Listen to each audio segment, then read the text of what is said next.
अस्सलाम स्टूडेंट्स। आज के इस लेक्चर में हम डिस्कस करेंगे कि मोनोपली जो मार्केट स्ट्रक्चर है उसके अंदर मोनोपलिस्ट जो होता है वो कैसे इनएफिशिएंट होता है, उसकी क्या टाइप है इनएफिशिएंसी की, कैसे वो अपनी रिसोर्सेज को इनएफिशिएंट वे में यूज़ कर रहा होता है। ठीक है। एक किस्म का मतलब ये है कि हम आसान अल्फाज में कहें तो इनएफिशिएंट का मतलब है निकम्मा होना। ठीक है। तो मोनोपलिस्ट निकम्मे होते हैं और उसके भी कुछ दर्जात हैं कि वो किस कदर निकम्मे हो सकते हैं। आज हम वो डिस्कस करने जा रहे हैं।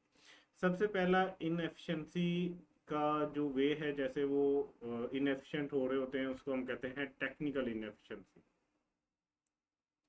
टेक्निकल इनएफिशिएंसी क्या है? जब एक फर्म प्रोड्यूस नहीं कर रही होती maximum output from minimum quantity of input.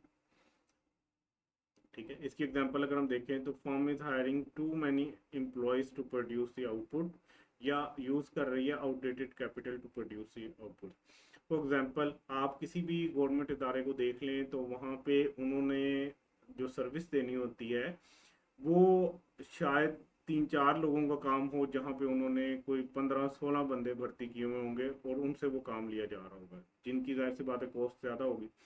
अब एक्चुअली अगर देखा जाए तो वो काम शायद एक बंदा कर सकता हो और एक बंदे की कॉस्ट में आप वो प्रोड्यूस कर सकते हो अपना आउटपुट।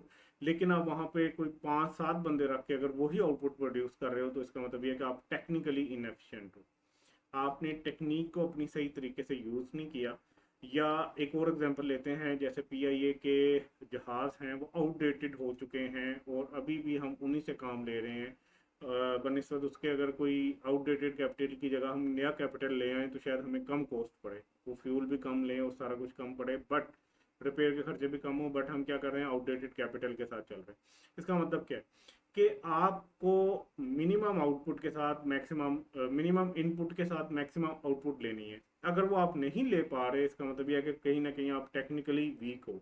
ऐसी इनएफिशिएंसी को हम कहते हैं टेक्निकल इनएफिशिएंसी। नेक्स्ट है हमारे पास प्रोडक्टिव इनएफिशिएंसी। प्रोडक्टिव इनएफिशिएंसी दूसरी टाइप है निकम्मा होने की या इनएफिशिएंट होने की।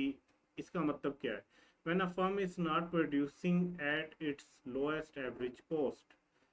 आपकी ये एवरेज कॉस्ट कर्व है। ठीक है, ये जो कर्व बनाई हुई है ये आपकी एवरेज कॉस्ट कर्व है। आप हम ये पढ़ चुके हैं कि आप अगर आउटपुट ज़्यादा लो तो एक पॉइंट ऐसा आएगा जहाँ पे आपकी एवरेज टोटल कॉस्ट मिनिमम हो जाएगी। ठीक है। बट अगर आप यहाँ की बजाय यहाँ पे सिर्फ इतना ही आउटपुट ले रहे हो तो आपको कॉस्ट ज़्यादा पड़ रही होगी। ठीक है। आप यहाँ पे खड़े हो, ठीक है, इतने यूनिट्स बना रहे हो, से 100 यूनिट्स बना रहे हो, आपको कॉस्ट आ रही है 100 की। और अगर आपको ये किया जाए कि आप अपनी आउटपुट को बना लो 500, तो शायद आपको कॉस्ट उसकी कम आना शुरू हो जाए, से कि 80 आना शुरू हो जाए। लेकिन आप ये नहीं कर रहे, आप कहते हो कि नहीं मैंने इतने ही बनाने। तो मोनोपली में नॉर्मली ऐसे ही होता है कि आप कहते हो यार मैं अच्छा खासा तो प्रॉफिट कमा रहा हूँ, मुझे कॉस्ट कम करने की ज़रूरत ही नहीं। ठीक है, तो आप लोएस्ट कॉस्ट की तरफ नहीं जा रहे होते। सही है।